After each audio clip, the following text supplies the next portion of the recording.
¿Qué tal? Mi nombre es Aaron Ávila y este es el proyecto integrador de electricidad conforme a los circuitos eléctricos. Primero vamos a dar un repaso al contenido. En el contenido abordaremos ciertas preguntas donde vamos a darle una respuesta en base a lo visto en las clases anteriores y en el módulo en sí. Las preguntas son: ¿qué son los circuitos eléctricos y qué importancia tienen en la sociedad de hoy en día? ¿A qué se refieren las leyes de Kirchhoff? Y dos aplicaciones prácticas que se les pueden dar. La siguiente pregunta es: ¿qué son las fuentes de alta tensión y cuál es su función en los circuitos eléctricos? ¿Cuáles son los métodos de análisis de circuitos eléctricos? ¿Y cuáles son las aplicaciones del capacitor? Comencemos. ¿Qué son los circuitos eléctricos y qué importancia tienen en la sociedad de hoy en día? Pues en sí los circuitos eléctricos son un conjunto de elementos eléctricos conectados entre sí, que permiten generar, transportar y utilizar la energía eléctrica con la finalidad de transformarla en otro tipo de energía, ya sea la energía calorífica en una estufa, la energía lumínica en algún foco o bombilla, o la energía mecánica en algún motor. La importancia de esto conforme al diario es que nuestro entorno está lleno de este tipo de conjuntos y también los utilizamos para diversas tareas de apoyo, ya sea en nuestro desarrollo personal como en nuestro lugar de trabajo o estudio. Pasamos a la siguiente pregunta. La siguiente pregunta es: ¿a qué se refieren las leyes de Kirchhoff y dos aplicaciones prácticas que se les pueden dar?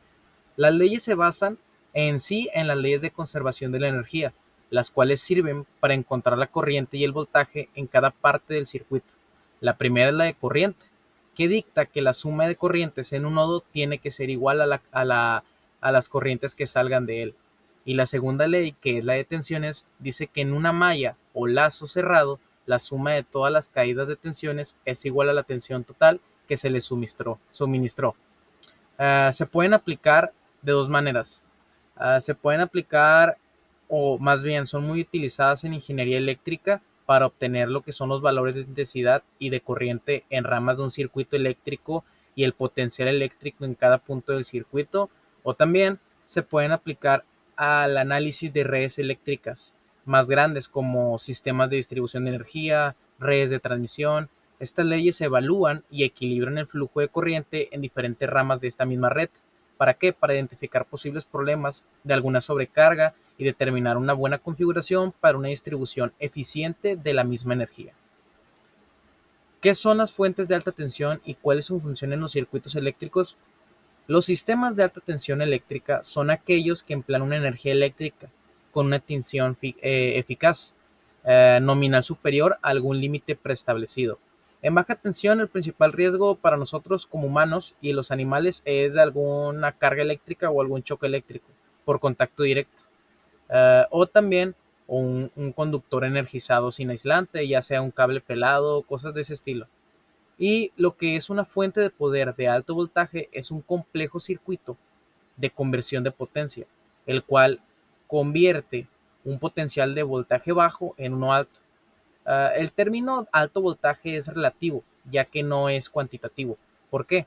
Porque cuando el voltaje sube arriba de 62 voltios de corriente directa, la posibilidad de daño corporal está presente y también se deben de tomar medidas de seguridad apropiadas. ¿Cuáles son los métodos de análisis de circuitos eléctricos? El análisis de circuitos es el proceso de encontrar todas las corrientes y los voltajes en una red de componentes conectados. Hay tres, o mencioné yo tres de los que había en las clases. El método de los nudos es un procedimiento de análisis de circuitos que se estudia en ingeniería eléctrica y que consiste en la aplicación de las corrientes y de las leyes de Kirchhoff. El método de corriente de malla se basa en corrientes de lazo alrededor de mallas, y el método de corrientes de lazo está estrechamente relacionado con el método anterior, pero se utiliza para dos casos especiales: los circuitos no planos y dos mallas que comparten una fuente de corriente común. ¿Cuáles son las aplicaciones del capacitor? Primero, ¿qué es un capacitor? Un capacitor o condensador eléctrico es un dispositivo que se utiliza para almacenar energía, en este caso la carga eléctrica, en un campo eléctrico interno. Este dispositivo se le considera un componente pasivo, ya que se utiliza en circuitos electrónicos, digitales y analógicos. La carga y descarga de un capacitor es extremadamente útil. ¿Por qué? Porque supongamos que puede utilizarse para alimentar algún motor o también son eficientes en mecanismos que necesitan un rápido incremento de energía, ya sea cuando toman una fotografía en una cámara o también un amplificador de audio para los automóviles. En los circuitos en los que el voltaje de una corriente eléctrica fluctúa mucho, un capacitor sirve para nivelar ese sistema, ya que almacena la energía sobrante y cuando el voltaje aumenta, luego cuando está en equilibrio, la energía se libera. Igual, esas serían todas las preguntas. Muchas gracias por escuchar. Mi nombre es Aaron Ávila y este fue mi proyecto integrador al respecto de electricidad y magnetismo.